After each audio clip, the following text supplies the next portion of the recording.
This podcast is a quest for well-being, a quest for a meaningful life through the exploration of fundamental truth.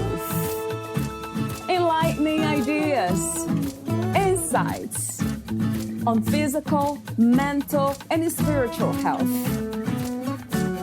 The inspiration is love. The aspiration is to awaken new ways of thinking that can lead us to a new way of being well. Welcome to Body, Mind, and Soul Healing Conversations.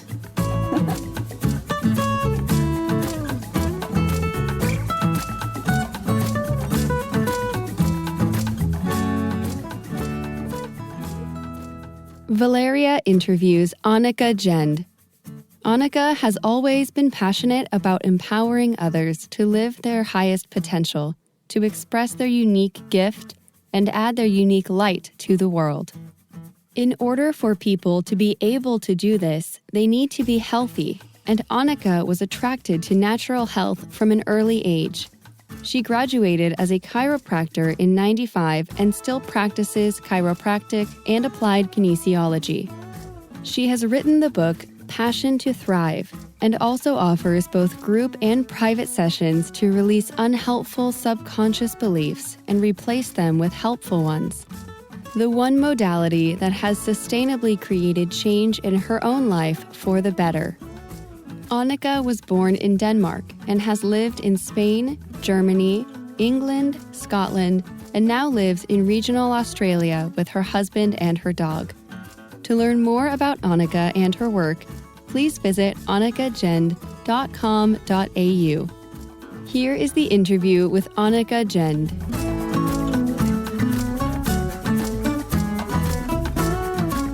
In your own words, who is Annika Jende? I am a starseed that dropped in to love Mother Earth and help with the ascension process. That's simple. How beautiful. Before we talk about some of the topics in your book, Passion to Thrive, New Ways for Women to Be in the World Rediscovered, I have a few warm-up questions, as I mentioned, off record. So the first one, what is another word for Earth? Love, life, exuberance, beauty, nurturing, being. And I'll be asking you questions about life itself or the experience of being in a human body. What is life to you, Annika? That's a big question.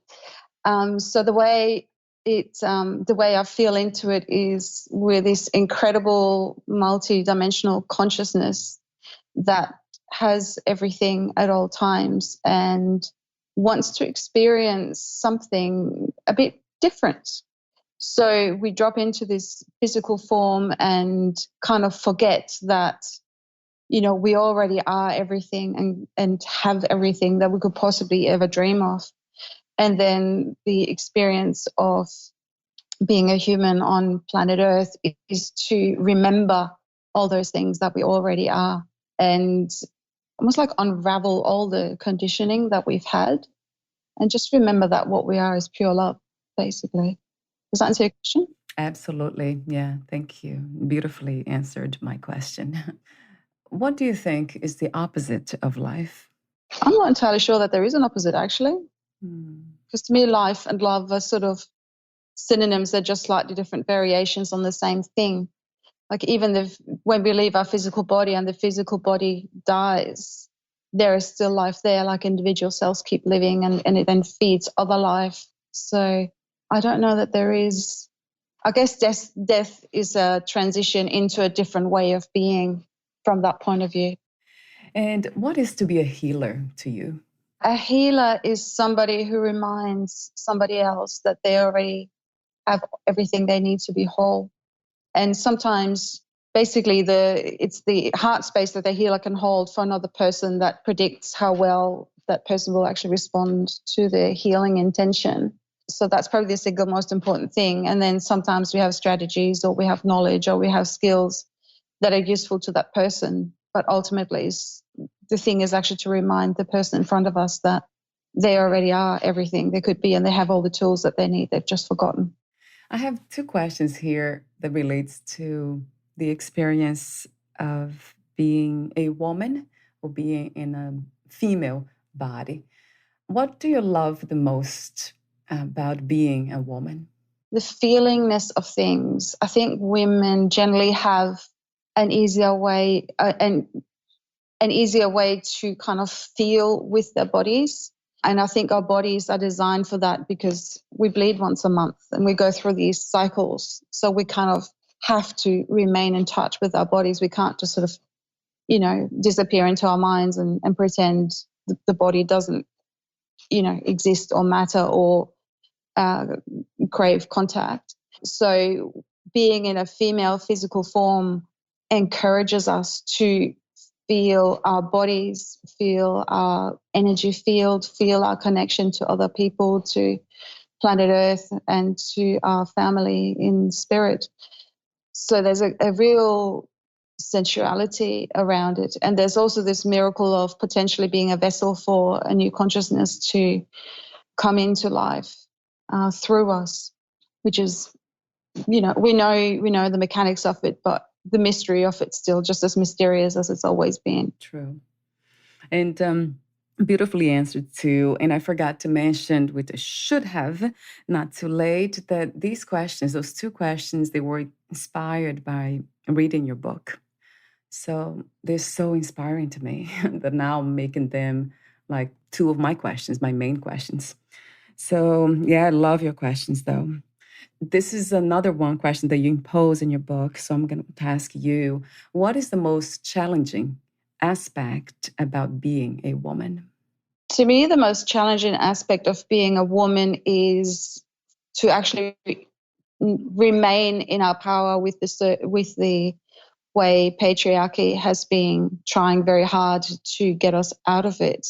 So when we're born, we're just children and we kind of know our worth and we know we're loved by parents. But then as we go along, we kind of hit these walls that are only there because we're female. And to kind of keep knowing in your own body that that is not true and that is made up can be really, really hard at times. True. Yeah. That's the work that you mentioned earlier briefly, the unlearning, the undoing. Exactly. Right? Yeah. That becomes our healing work. What does it mean to be free to you? What is freedom? So freedom to me is basically the ability to be authentic at any given moment. So honoring what I'm feeling, honoring who I am, and honoring my body. So that's kind of one level of it. So kind of being able to, in any given situation, kind of speak my truth while also considering what it is I want the other person to take away from it. Yeah, there's always more than one way to say any one thing. And to kind of choose the way that's going to be the most useful while still, owning my power and speaking my truth.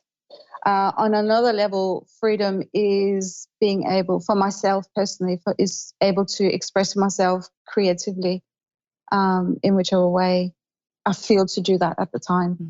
I love that. This idea of what you mentioned earlier about caring and loving ourselves, but at the same time, loving and caring for others. At this time, what do you think is the world's greatest need? And do you have a vision for a new reality?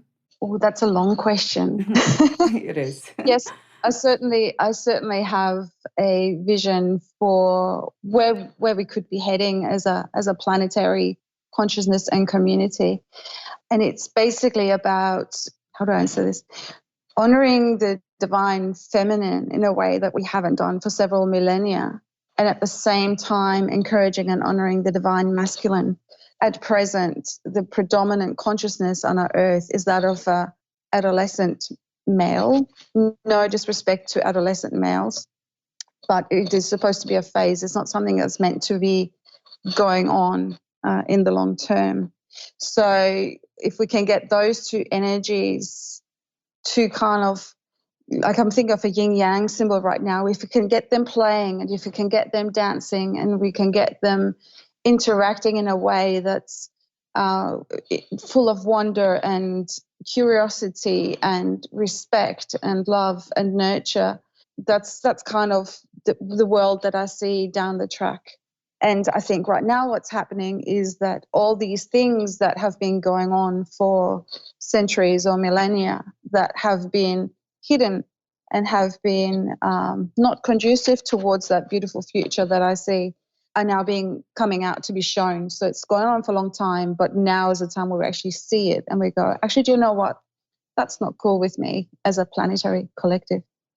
Does that answer the question? It does very much. Yeah. That's so true. Do you think that this time, what we are going through will help us to evolve as human beings and direct us to that remembrance of who we are?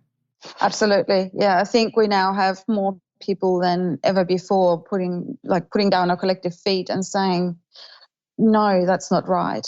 There's so many things that are coming up at the moment where we think, no, that's not right. And, just kind of taking that step back and being able to observe what's going on rather than being caught up in the actual stream of it is the first step, I think, to kind of observing your own self as well and kind of realizing that you aren't your thoughts, you aren't your emotions. These are things that give you feedback. These are things that inform you, but it is not who you actually are. So by kind of having these things coming up and people actually observing it and making a decision that it's not congruent with who they are and who they want to be, that's the very first step of actually developing a new sense of self outside of what's going on the outside. Yeah, so true, Annika. How did you come to this realization of who you are?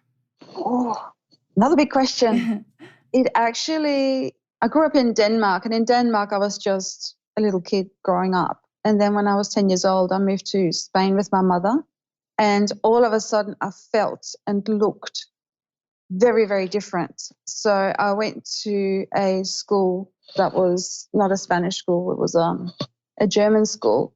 And what I observed there in the way people were interacting with one another just felt like it wasn't the way I would have chosen. Like it wasn't kind. I'm not saying that this wasn't happening in the Danish school, by the way. It's just that that's when I actually noticed it because I'd been taken out of that environment and had been put into a different position from the one I'd been before.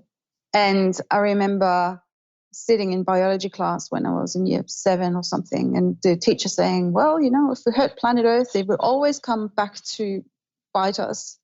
And I thought, but what about all the animals and all the plants that don't have a voice, that get hurt and harmed in the process and going extinct? What about all these other creatures that are just as entitled to live on our planet as we are? What about them? So I kind of had this conscious awareness of things not being the way that in my feeling they would be, far kinder and more integrated than what they were.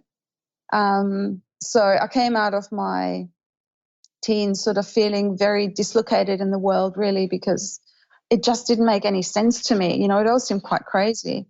And then along the way, I've kind of, lost some of those conditionings, through lots of personal work and kind of stepped more into, actually, it is me who's saying, and it is the world that's crazy. And as I've kind of owned that space, other people who feel the same way have shown up in my life and going, yeah, you're right, the world is crazy. Or have you thought of the world being crazy in this particular way? So it's been an evolution that's lasted my whole life so far, basically. It sort of changes, yeah. But the understanding's always there. That's interesting. It never goes away, but it evolves and it changes the way we see and express ourselves in that understanding, which is so wonderful. What is love to you? What is love to you, Annika? Okay, so the first answer is love is basically the stuff that the universe is made of. So to me, the way I picture it, that equation E equals MC square. So basically what it tells us is energy becomes matter if it's really, really slow, and matter if it's sped up really fast becomes energy. So everything is energy ultimately. And I would call that energy love. Yeah, it's basically an energy that just delights in morphing and playing with itself and experiencing itself in different ways. So in the same way, like the universe looks out through our eyes and experiences itself through us, which I think is a really, really cool concept. And on a personal level, it's some of those things I said earlier, like just a deep connection with another being. And the way it feels on my body is just a really nice, warm, beautiful sensation around my heart.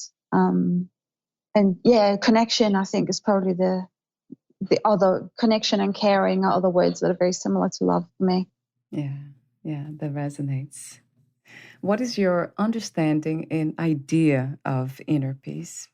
So that derives very closely from some of the other questions you've asked. So knowing who I am, getting a sense of the beingness that is me or that is experiencing me right now, and knowing that all the things that go on in my life aren't me. So I almost feel like I'm in the eye of the storm and there's all this other stuff going on around me, but it's up to me how I remember who I am at that moment.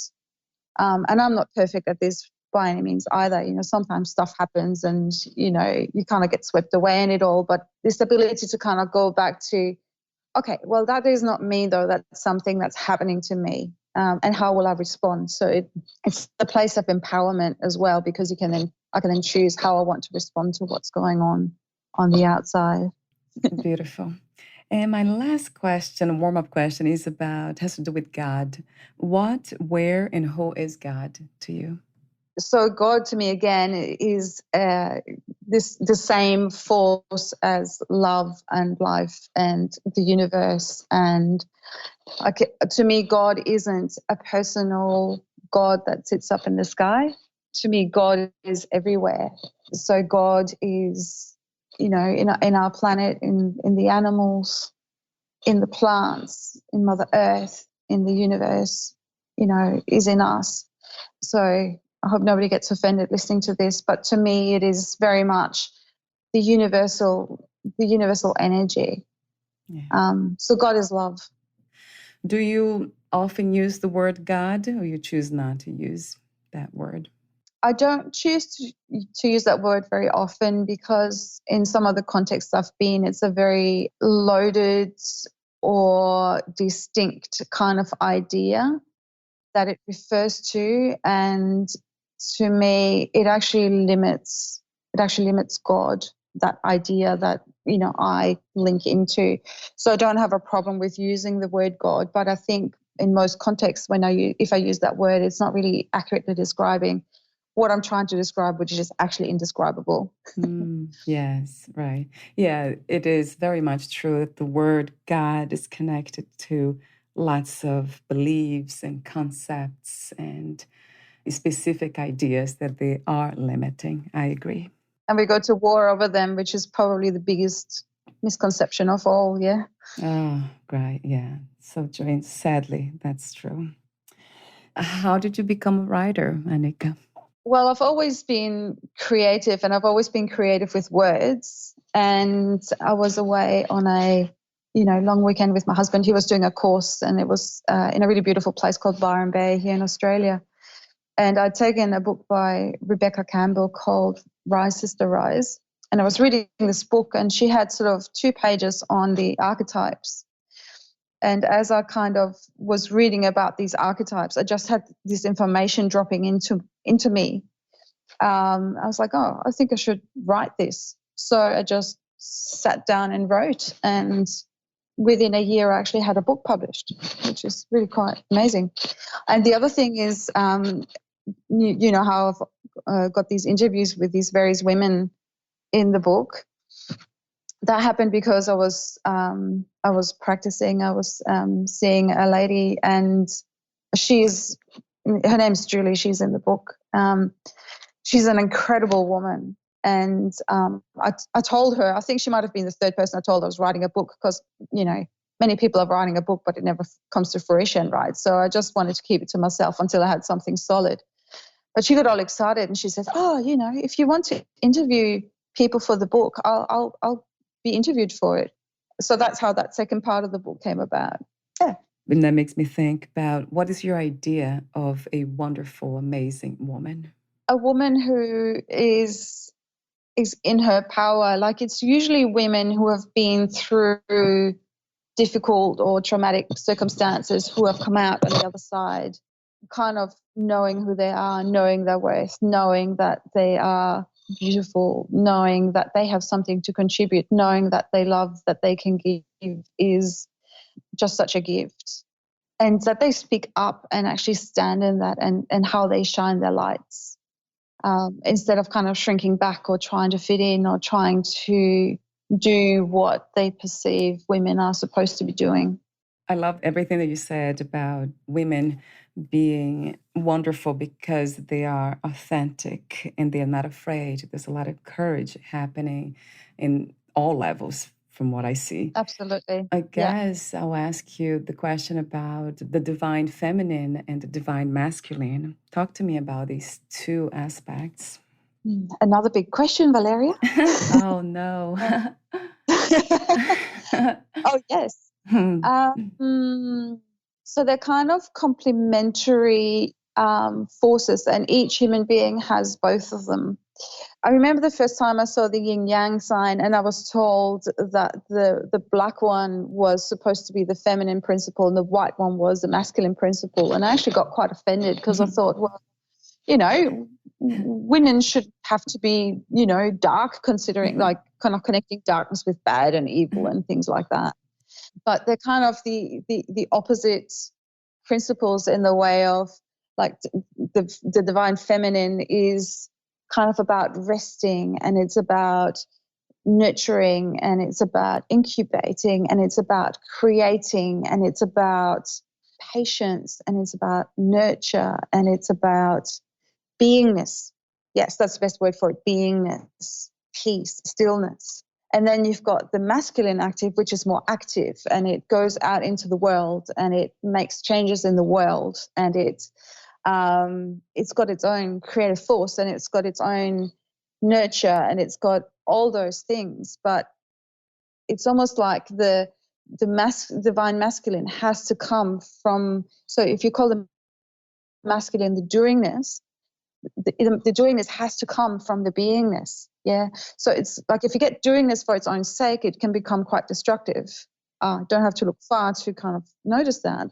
It can become kind of doingness for its own sake, which is also not healthy. And in our society, we have a lot of doingness to the point to where if you actually do go and rest, it's kind of frowned upon because you're not being productive at that time, which is just, well, totally bizarre, because that's how you're going to stay in balance and that's how you're going to stay healthy. But also, when you're not being overtly active and creating out there in the world, that's where the creativity comes in. That's where the new ideas come from. That's where new concepts come from. That's where your new seeds are planted, So I hope that answers your question. We are criticized by our own selves in a lot of ways, so many times. And that's because now we don't have those energies balanced within ourselves. But that made me think about, do you think it's possible to be active, but at the same time still hold these two energies at the same time? Yes. Yes. It's almost like you're kind of in the pivot in there, in the center of that yin yang circle, where you can sort of dip into one and dip into the other. So they're always there. It's just which one are you expressing at the time. So even when you're being, resting, say, there's a potential there for being active, and vice versa. If you're being active, then there's a potential there for being resting. So I think you can hold them. You might not be able to express them at the same time, but you can certainly hold them at the same time. Yeah, I agree. Talk to me about what has been your experience in balancing these energies within yourself. Listening to our body. Our body will tell us when it needs a rest. Our body will tell us when it needs to move. Our body will tell us when it needs to eat and what it wants to eat. It'll tell us, what we need to eat. Our body is this incredible, amazing time-space suit that's uniquely equipped for this particular journey through human life, right? And it will tell us exactly what it is we need.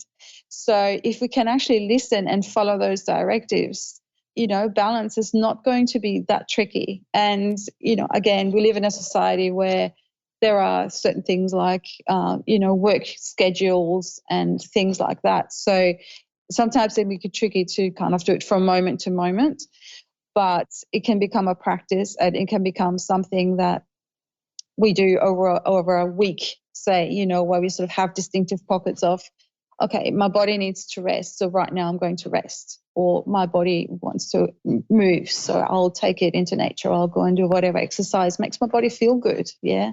If our bodies feel good, chances are we're reasonably on track with it. That's so true. And that's interesting because it sounds like common sense, but most of us don't do it. So another subject in your book that's very interesting to me is choice. So having choices, why do so many of us don't know that? They don't have access to these possibilities and choices and options. Why do you think that this happens? So I'm hearing two separate questions in your questions. So the choice that I talk about in my book is about the choice that we can make as individuals as to how we react to what's going on around us. So in order to be able to be in that particular space, we need to know that we aren't what's going on for us, yeah? So if something happens and, there's a emotion that comes up like upset or angry or something, if we can watch ourselves going, oh, okay, right now I'm upset or I'm angry. So what that means is that, my boundaries have been walked all over, for example, yeah? And then we can go, okay, how do I react to this in the way that's most useful? Do I kind of put down a really forceful boundary, or is it enough to say, do you know what, that wasn't cool, or actually what you said makes me feel hurt, whatever it is, so we can kind of get the response from the other person that is, the most conducive to whatever relationship you want to have with them. And sometimes you just got to give people the boot and say, that's it, out of my life. Yeah, that's totally cool too, Right. if the energies aren't compatible. So that's the choice. That's the choice of being self-empowered, being self-aware. So we talked about minds before. So subconscious mind is a really fast mind, and it just triggers, reacts. There's no conscious choice. There's no creativity. There's no lateral thinking in that. So if the subconscious mind takes over in that moment, which it's designed to do, it's designed to keep us alive. Yeah, that's all it's trying to do. Then we can end into this really reactive state where something happens and we just blast them, and afterwards we feel sorry that we, offloaded all the anger on that person, for example. But if we can just take a breath just for a second and go, oh, I'm feeling really angry right now. Okay, so has this person actually warranted all this anger, or is this anger that's been like stored up from the past however many decades I've been on planet Earth? And how much of this anger do I need to kind of express at the moment to get that outcome in this relationship? And that personal empowered choice will then also lead to more choice in the outside world, because when we're in a position of knowing that we have choice, knowing that we're not what's happening to us, we will actually see far more opportunity than we do when we're in that triggered state. Does that make sense? Yeah, it makes a lot of sense. And I love the choice that you speak of, which is choosing to respond and not to react, right? That has a lot to do with inner work. That goes back to my original question. How do we even begin to understand our automatic reactions to things and how the mind works? Do you recommend methods like meditation or, journaling? It's another one, I guess. Yeah, basically any or all of those things will work. Meditation's good, breathing's good. I think the answer to that question is really simple, or else we would have found it by now, right? Yeah.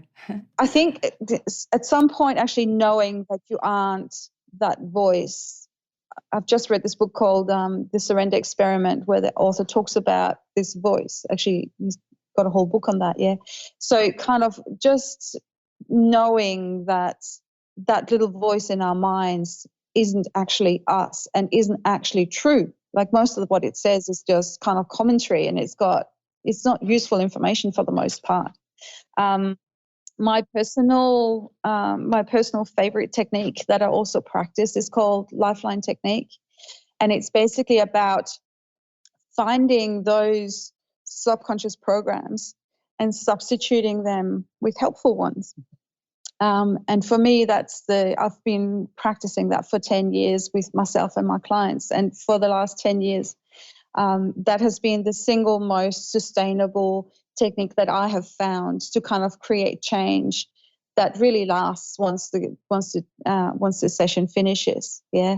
But that's just my personal favorite. That doesn't mean that everything else doesn't work by any stretch of the imagination. And I also meditate, and I also, going down. So I'm really lucky to live near a beach, and I go down to the beach and really connect with, the ocean and the rocks and the sand, and kind of feel the sunrise or feel just the earth there. So any of those things, you could probably even sit in your lounge room and imagine that you're, looking at a plant or looking at a tree or looking at the ocean. That would work too.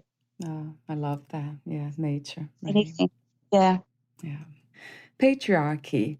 How does it affect and hurt men? And also, how is it a gift to women? Yeah, right. You're in the generally white male, top of the pinnacle kind of situation. This is just what I've observed. Right. So when everything gets served to you on a platter and you get given everything you want, there's kind of never really the sense of achievement that you get when you've actually put in effort for something and achieved your goal. Yeah. So one of the inherent things about trying to do that is failure, right? So, you kind of want to do whatever, you have a degree, and, you can't get in because you dropped out of school, but, maybe you can find a different way of getting into that degree. Well, that's not a good example. Whatever it is, play music. Let's go with play music. You start from scratch, and you've got no idea how you're going to play this instrument. And you kind of practice a little bit, and then you practice a little bit more, and then you practice a little bit more, and given enough practice, you will be quite good at it. So that's kind of the process that happens. So that also means there's a lot of times where you play that song where you don't get your fingers right, or, where you can't remember your notes or whatever. But it's just a matter of practice, and you see the progress and you get better. So women in general have to do a lot more of that, because there is this patriarchal, well, women aren't as good at things as men are. I mean, thankfully, there's a lot less of that than there used to be. But, if you kind of just get given being able to play an instrument, again, is a bad example. But anyway, if you kind of wake up one day and you play an instrument perfectly without having gone through that kind of rehearsal process, you don't then have that ability to fail and keep going for a different area of your life. So you might think you're a whole lot better at things than you actually are. It's just because other people have been hurrying to kind of help you out. So generally, when things go wrong in a man's life, he actually doesn't have the resilience, the resources, the support network to actually get through that with any degree of ease and grace. Yeah, like there's a reason why men commit suicide more often than women, and why men do often worse after divorce than women, because they don't have that really deep connection that women have, that comes from actually having to have each other's backs all the time, and actually relying on your friends to support you really well, and somewhere that you can go to when you're not feeling amazing, and somebody that has seen you at your best and seen you at your worst, and loves you fiercely, and kind of knowing that, you have failed at something before, but you actually managed to find a different way of doing it and became creative about it. So there's a whole network of resilience that women tend to have that men don't tend to have. It makes so much sense. Yeah. Yeah, and the other thing is kind of, we're all aware of this sense of entitlement that I'm not talking about all men have. And, again, it's the masculine we talk about. This sort of sense of entitlement, it kind of then also makes you kind of on a pedestal. So if you are then feeling like, well, I am this amazing person because of, I was born a white male in this society. And you then watch a woman, probably a woman that you love, being so much more amazing at what you think you're amazing at. How does that then make you relate to that? Like it then must make you think either, oh, well, clearly that isn't true, which is probably not what happens most of the time, although it probably happens some of the time. Or, how do I then keep this woman from discovering that she's so much more amazing than me? Yeah. So that's kind of where that suppression comes in, because if that woman realizes that she's so much better at me, what I'm actually offering her, what can I actually do to make her stay with me because I love her? Yeah. So that's a really gnarly kind of dynamic there. Yeah. So the thing for men to step into that divine masculine consciousness is to go, well, what can I offer this woman that will make her want me in her life, rather than I'm entitled to have that woman in my life? And that's where the divine masculine can actually step in and become this incredibly beautiful force that's there, which is when we actually put our energies into serving others and serving the planet. Yeah. Wow. We're definitely in need of that. The masculine energy, or the balance within men as well, right? So I love what you wrote in your book. You said women now need to reclaim their female qualities. So do men. These are the qualities of allowing, flowing, receiving instead of taking, supporting community, understanding that we are all one. How we treat each other is how we treat our home, planet Earth. And she desperately needs us to become in tune with our female power so we can heal. That is a wonderful passage, in many ways, says it all. Thank you so much, Annika, for your wisdom. I have a few more questions for you, coming to my final questions, but so many more that relates to your book.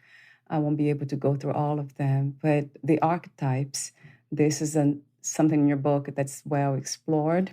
So I'll ask you the question, how are the archetypes valuable to us, or the reference? How can we become more empowered by relating to them, or even knowing that they are there for us? Yeah, so again, archetypes are basically an energy. It's kind of an example of how one way of being in the world. Yeah, so the 7 archetypes, I've got some of them we're really familiar with, like the mother. Some of them maybe not so much, like the mystic or the seer. So it's basically a set of abilities and gifts and skills that go together so that we can experience the world in that particular way. So why knowing about the archetypes helps is because we then know that there are many different ways that we can actually experience the world. So there are many different ways that we can approach any one situation. And if we're familiar with the different archetypes, we can kind of step into the one that's the most useful at the time. So, for example, if we are in that situation we talked about before where we get triggered into anger with somebody, we can step into our warrior and go, how does the warrior hold her boundary? Yeah. Which is probably in that situation the most useful archetype to step into. Yeah. And at the same time, we can hold a little bit of the healer and go, okay, well, this person is hurt too. So what's the best way for me to respond so that this person kind of can step out of that hurt space that they're in as well? Yeah. And, that may or may not be, relevant at that particular time. Sometimes it is, like I said before, just a case of put down your boundary and that person's not allowed in anymore. Like the storyteller speaks our experience of the world. Like, history is full of men, right? Yeah, Where are all the right. women? Yeah. So Where is the storytelling from women and for women and by women? That's because basically women do experience the world differently from men. We are differently in the world from the way men are. And we're half the population, if not more. So our stories are just as important. Our point of view is just as important. Our point of view is essential so that we can actually heal ourselves and heal the world. So we need to integrate that view. We need to speak our stories, and those stories need to be heard. And then a change in behavior has to happen as a result. So the archetypes basically inform us as to all the different ways that we can be in the world. And like the list of archetypes I have isn't exhaustive, but it's, I think, a really good representation of the different types of archetypes that are actually available. And if you've got those 7 integrated really well, you will probably do quite well navigating the world. When I first wrote the book, I thought, oh, well, most of us probably have 1 or 2 archetypes that are kind of our strongest archetypes. But then as I went through the process of writing the book and kind of living the material more, I realized that it's really useful to actually be able to access all of the archetypes so that in different situations I can call in a different set of gifts and talents and viewpoints and way of being in the world. Yeah, this is a beautiful work. I love your work, though. And I also love the kindness poem. That's a beautiful poem. I just highlighted a section here. Then it is only kindness that makes sense anymore. Only kindness that ties your shoes. How do we learn to support each other more? Have you found a way? Oh, tricky question. I think it's about, 2 ways. One is either find women who are already doing that. So in the media, women are often portrayed as backstabbing bitches and all that sort of thing. And in my experience, most women aren't actually like that. Most women are actually caring, compassionate, loving, nurturing people. And, like that is not the go-to for most women. So if you are in a group of women where that sort of stuff goes on, just you kind of go, do you know what? That's not helping me or supporting me in any way. I will, call in some other women who are different. That can be tricky though if you're in that situation and you don't know this. So the only other way I can think of is to actually step beyond it and see that that woman is also hurting, is also, one thing I've kind of realized along the way is that bullies are really afraid and hurt people as well. So actually relate to the person, to the part of them that's hurt and vulnerable and frightened. I suspect that would take a lot of guts basically, because that would, you can potentially leave yourself vulnerable to just more abuse. But in that case, you really need to get out of there, I think. So either be the change or find other women who are already in that space. Yes. Would you like to add anything or read a passage in your book, Annika? Okay, I'll read this bit. So this book is for you if you are ready to start owning your power and be a force for positive change in the world, and would maybe just like somebody else's experience and perspective on how you might proceed. Read the words and listen to your heart. If they ring true, own them. If they don't, ask your heart what it feels is true and follow its promptings. And talk to other women, especially the ones that inspire you, about their perceptions. You don't need to reinvent the wheel, and in fact, we probably don't have time for that. One of the things that women are good at is to talk and hold space for and support each other. So let's make it happen. Wonderful. Yes, let's make it happen. It is already happening from what I see. So, isn't it? Yeah. Yeah, yes. What is your idea of success these days? What is to be successful? To me, success is about inner peace and being congruent within yourself and knowing who you are on some level and having relationships that are in alignment with that. And that's relationships with people, but also, pets and plants and planet. Yes, yeah. Two more questions. If you knew you would die soon, meaning losing the body, would you make any change in your life or do anything differently? Probably not. I would probably have to go and visit a whole lot of people and say my farewells, ideally, because I've got people literally all over the planet. But as far as what I would do otherwise, not really. I love what I do. What are three things about life you know for sure as of now? I know that life is mysterious. I know that life is miraculous. And I know that life is beautiful. Yes, yes, and yes, I agree. Thank you so much for your presence in our beautiful conversation. I love how genuine you are. Oh, thank you, Valeria. It's been a pleasure. Where can we find more information about you, your books, products, services, and future projects? So the place I'm most active is my Facebook page. It's called Passion to Thrive. And on it, I also put up events that I hold that can be joined remotely via Zoom. I have a website called annikajende.com.au, and through it you can get links to buying the book as well. The book is available on Amazon, but it's also available in hard copy. And I've got a YouTube channel called Annika at Passion to Thrive, where I've posted meditations, and some of my blogs are on there as well in spoken version. Wonderful. Thank you so much again, and we'll talk soon. Thank you. Thank you, Valeria. Bye for now. Bye.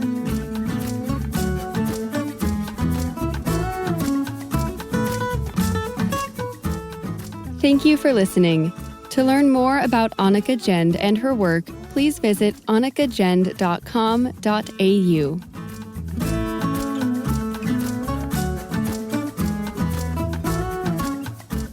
To learn more about this podcast, please visit fitforjoy.org/podcast. I want to thank the Patreon members, Lawrence McGrath, Mark Basden, Terry Clayton, and Aidan Vickrock. Thank you again for listening, and bye for now.